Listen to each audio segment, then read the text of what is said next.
Hey guys, welcome back to another edition of Intuitive Angling. Really appreciate you guys watching the video today.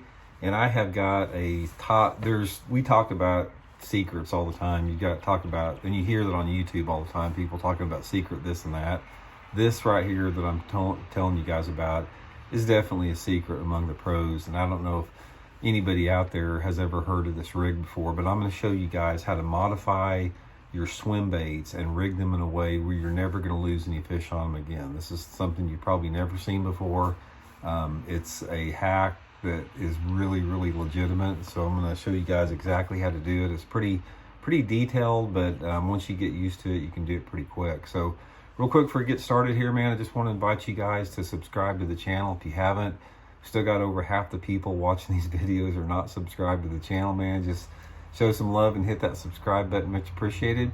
Also, if you guys are interested on any on the water lessons with me, just shoot me a message on my private Facebook page, Randy Blocker Professional Angler, and I'll give you the info of that.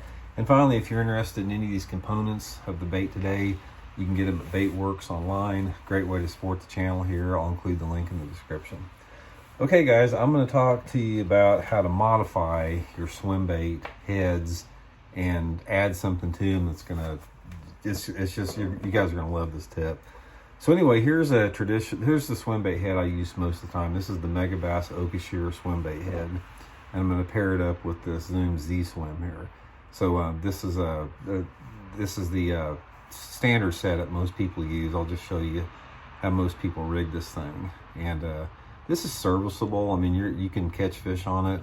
That's how most people fish a swim bait like there. But guys, you will lose a lot of fish on a swim bait, and you will miss a lot of the fish that are short striking this thing. So I'm going to show you guys how to modify this to make it where you will not lose any fish.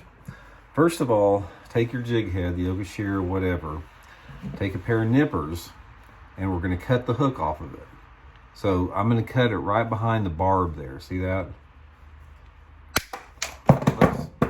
So I've got the head, it's just that right there, okay?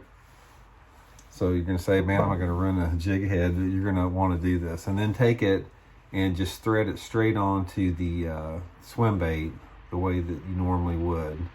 Line it up to where, you know, the tail's down like a traditional swim bait. So you got it like this. And the keeper's gonna put it in there, no hook. Next thing you wanna do, you wanna get a treble hook. And this is, I like to use a fairly small treble. You don't want to overpower it. So for like a 3.5 inch swim bait, like this Zoom model here, I've got like a number 4 treble hook. And you know, the sizes vary, but you can see in relationship how small this hook is. This is about the size you want here. So the next thing you want to do, guys, is you want to take this. I've got it already lined here. I got a piece of fluorocarbon line here. I've got the treble hook tied to it. Normally I'm going to use, you know, like 10-12 pound test fluorocarbon line. And what you want to do is you want to take a section of line, maybe about 1 foot long, and then come in through the eye of it here. And you want to run it up and measure it to where the treble hook is about 2/3 of the way down the bait, about like that, okay? And once you do that, and this is the tricky part here, once you, and for the sake of it, I'm just going to tie a granny knot for the speed of it. But what you have to do here is you have to tie your knot to where it's the exact length that you need. So for the sake of speed, I'm going to tie a granny knot. And if you know you don't want to tie this, the knot that you want to tie traditionally on these things would be you know, just like a Palomar or some type of an improved clinch knot or a double uni knot. And that's the thing that's going to be the time factor on the thing, is getting that down. So once you get your knot tied and you've got the distance on there like that, and this is the most difficult part of this rig, guys, is getting this line right, because when you're tying knots, you know, there's slippage in the knot. So getting it to be exactly 3/4 of the way is critical. Tie your knot to your treble hook first and then mess with this. And then, like I said, that's just a matter of practice. The next thing you want to do is you want to take one point of this hook and you want to put it back into the swim bait. like this, to where the bait sets like that. So you've got 2 points out. And here again, you'll have to just sort of experiment a little bit with the distance on it as far as getting it right on there. But this is the way that you want to look right here.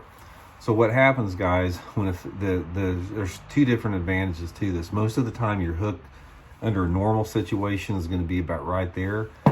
You've got your hook farther back in your bait here. So you're going to get the short strikers, and you can even run it farther. But what happens is when this fish comes up and bites it, not only you've got 2 barbs there to get the fish, but this thing will come out of here and free swing. So you've got basically just the treble hook in the fish's mouth, which doesn't give you the fish the leverage they do that they have there. So this is about the right amount of slack. You want to try to get this line here as tight as you can, but this is pretty good for right here. Just make sure it's set up straight. But that's the rig right there, guys. This is a pro rig. A lot of guys are using this and not talking about it. It's one of those things that's a little bit time consuming, and you can use this on a variety of different sizes of swim baits. Guys use this setup on 6 and 7 inch swim baits. You can use them on 2.8s, whatever you want to use it. But guys, try this right here. If you're losing fish or getting short striking fish on a swim bait, try this little treble hook modification, and I can promise you it's going to add up to a lot more fish in the boat for you.